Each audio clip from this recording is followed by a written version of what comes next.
This workflow was created based on a viewer request. Don't we all love a workflow with no missing nodes? You load it and it's ready to run. That's how all of my workflows are built. I only use core native nodes to ensure everything works out of the box. This is a GGUF workflow. If you're running on low VRAM, you can load the Q4 or Q6 models. For the text encoder, I recommend using the mixed FP8 version. Since I have 16 GB of VRAM, I can run the full FP16 models, so I'll load the standard versions here. Now let's type sunglasses in the prompt. On the girl's face, I draw a mask area where the sunglasses should appear.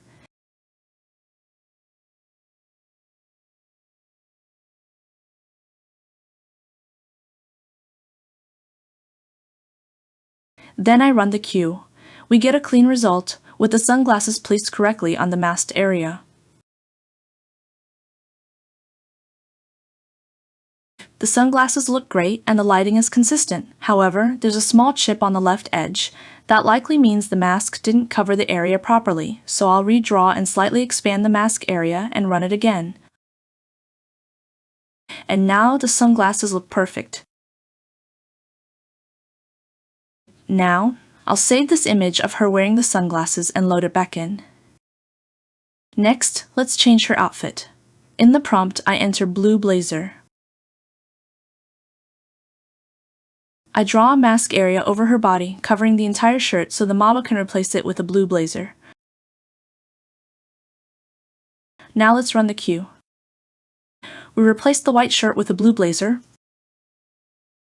There is still a visible edge. The mask does not fully cover the area. This is only a masking issue. I redraw the mask to cover it properly. Now we have a clean, well-fitted blazer. Let's look at the original image and see how far we've come with inpainting. We added sunglasses and a blue blazer. With inpainting, you can build changes in layers. This gives you much better accuracy. That's all for today. If you want the workflow, let me know in the comments. And don't forget to hit the like button.